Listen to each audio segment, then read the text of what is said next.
what is the purpose of the diplomatic war that Haiti held against the Dominican Republic? It is, first, of damaging the international image of the country. Our material superiority will be overshadowed by the moral inferiority produced by a process of delegitimization of the Dominican State, through a backlog of reports riddled with lies. State Department reports of human rights, the Bono Center, citizen participation and so forth. Haitians have set up a system of alliances against the Dominican Republic. They have definitely damaged our relations with the countries of CARICOM. They have the support of dozens of NGOs, have become pawns in foreign policy states that influence them to transfer the Haitian problems to the Dominican. The Haitian government wants to push the Dominican to make decisions against their own institutions.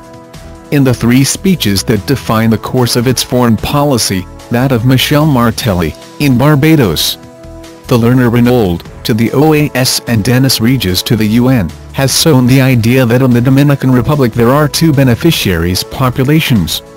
The Dominicans of pure and simply Haitians, and those who, according to their particular worldview, corresponds Dominican nationality. All the Haitian objective is based on the requirement of the sacrifice of our territory, and the possibility that the solution to the conflict that they have created can produce a final settlement of the Dominican territory. It has generated an anti-Dominican mentality of hatred in our country. They want us to feel ashamed of exercising our sovereignty. How is it possible that the defense made of our country to show off that we are not applying our laws? The Haitians invade our hospitals, schools and take ownership of the jobs, and we boast to say to us that before this barbarism for any country, look the other way. There are other supervening events that may enter our environment, and severely affect our country. They are a telling fact that the United Nations has reached the limits of cooperation in relation to Haiti. All international projects that have been implemented in that country have failed miserably. The government of CIRCH, chaired by President Bill Clinton and Haitian Prime Minister Jean-Max Bellerin, has turned waters to nothing. He had no appreciable results. The United Nations is not the petty cash of Haitian government, and it is no longer possible to keep the costs of the mission. The participating countries have their own problems, and they are not interested loaded with Haiti or convert a temporary situation into a permanent problem. Dominicans could be victims of two diabolical maneuvers. One, intended to hide the dismal failure of the United Nations, after 12 years in that country, and the other aimed at preventing the Clinton scandals in Haiti come as an unpleasant squib in the next election campaign and severely erode the image of Hillary Clinton, the Democrat Party candidate. It seems both desirable for them a major crisis between Haiti and the Dominican Republic, because it could serve as a cover for the scandals and swindles left by Clinton in Haiti and fade past to the world the mediocre role played by the UN mission in that country. They are Machiavellian calculations. But it would not be the first time that to win an election a group of American power disrupts a country. Or worse, make him disappear. The Haitian aim has been to dismantle the Dominican State. Has been thrown into the flight the idea that the solution to the ills Haiti stems from the strength of Dominicans to accept Haitians as component portion of their nation. The resentment expressed is great intellectual, departing from the principle that Dominicans are guilty of harboring hostile feelings against Haitians, which is to show that there are those resentments should pursue destroy Dominican sovereignty. Often blackmail. We must lose the fear of ideas.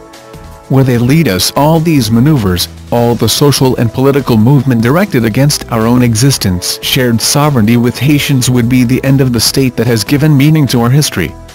Would lose the original meaning of our life as a nation, scupper the feet of the men who conceived the national independence of 1844. If it falls in the ambush of the binational state, led by those promoting the Plan Quisqueya, the Vicini Group, ACRA and other business groups, end up with a transfer to the Haitians our political rights, and definitely losing our self-determination as an independent nation. The formula of the federal state is not a solution.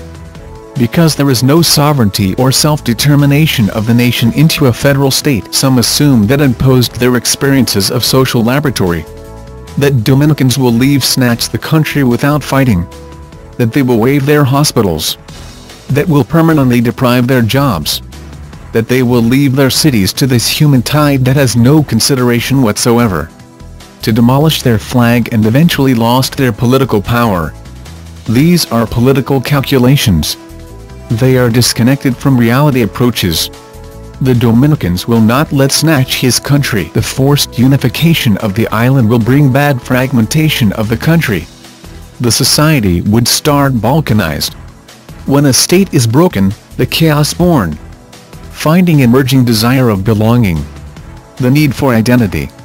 Dominicans and Haitians are two projects that represent completely different society. A wall is more worthy than waging war.